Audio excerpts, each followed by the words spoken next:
Kāpēc no negatīvajām emocijām nevar atbrīvoties? Nē, var jau, bet, šausmīgi grūti. Pirmām kārtām tāpēc, ka tā arī ir enerģija, tā ir dzīvības enerģija.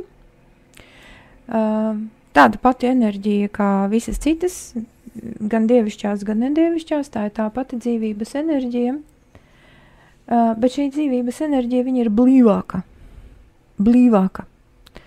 Ir atšķirība, ka mēs ēdam tādu pašķidru buljonam līdzīgu zupu vai biezputru. Vai vēl labāk, ja, kartīgus, gruntīgus kartupeļus. Ir atšķirība pareizi. Tieši tāpat tās atšķirs arī enerģija ar savu blīvumu.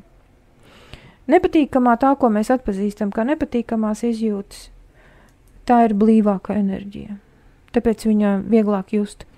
Franču rakstnieks Balzaks, manuprāt, 19. gadsimtā, viņš rakstīja, ka mēslu vienmēr peld ūdenim pa virsu.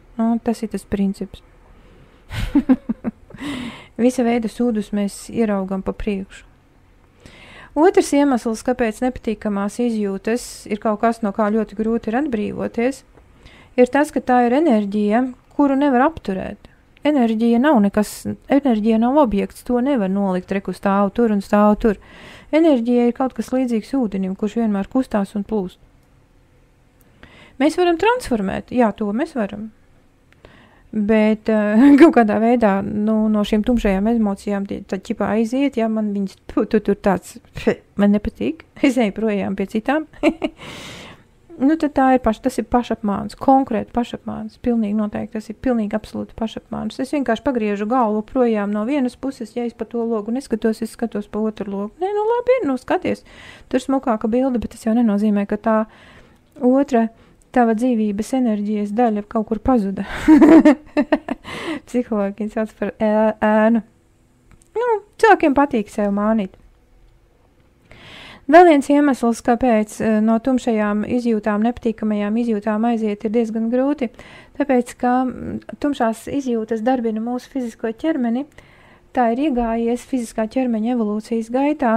Svarīgākas vienmēr ir bijušas nepatīkamās izjūtas, tātad visa veida stress, spriedze, neapmierinātība, nepietiekamība, bailes, satraukums, raizes un tā tālāk un tā joprojām, jo tikai caur negatīvajām izjūtām varēja nodrošināt izdzīvošanu.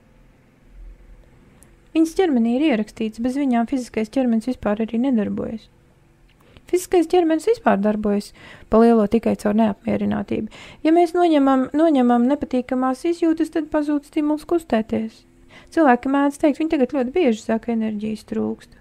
Jā, viņi tur tās dievišķās enerģijas un viss pārējais jau, un viņiem trūkst enerģija, bet, protams, kā citādi. Stimulu, rosību, vēlmi kustēties dod tieši nepatīkamās izjūtas, nepatīkamā pieredze. Cilvēkiem nevarētu teikt, kāpēc tam ir iemesls, bet par to nav runa šoreiz.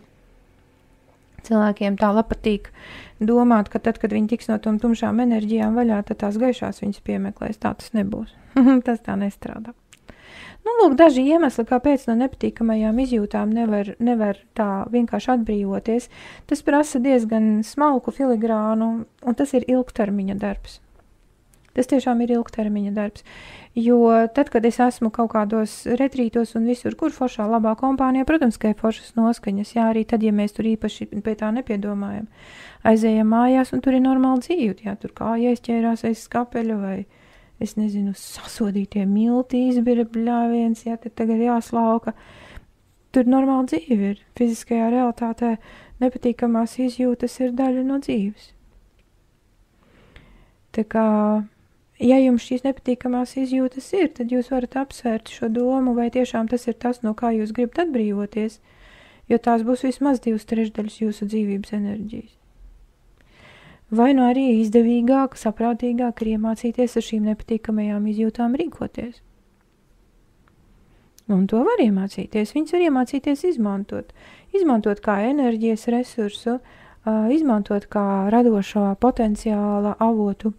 Ļoti, ļoti daudz viņiem visādas tādas labas īpašības šīm nepatīkamajām izjūtām ir. Un tas ir izdarāms, atšķirībā no tām, varbūt kādām metodēm, kad cilvēki mēģina no šīm izjūtām atbrīvoties.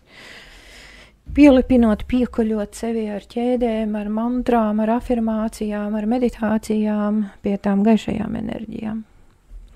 Ar tumšajām enerģijām arī var sadzīvot, un vajag sadzīvot, jo viens bez otra nav darboties spējīgs.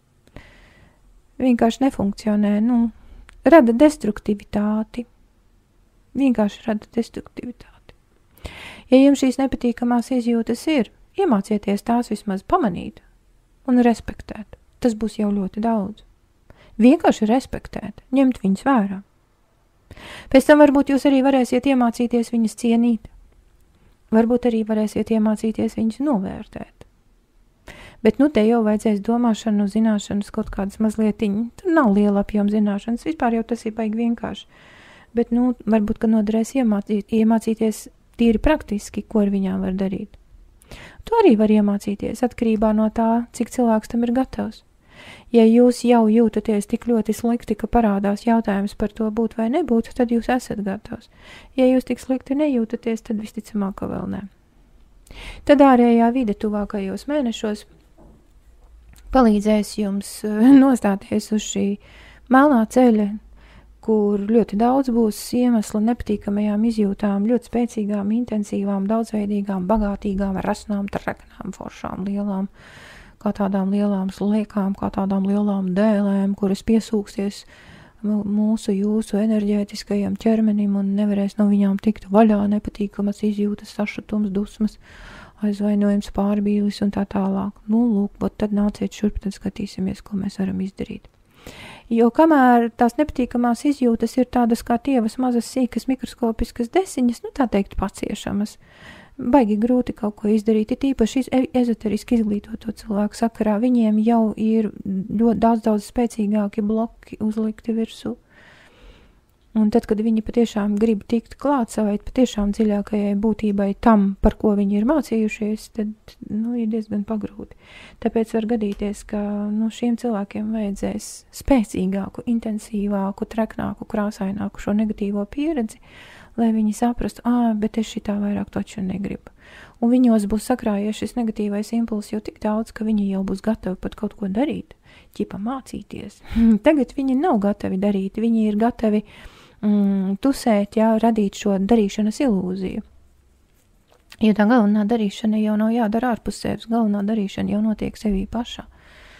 Kur es, kā vecie latvieši, būdami gudri psihologi, teica, paskatīties savām bailēm acīs. Un jūs varat paskatīties savām bailēm acīs? Varat?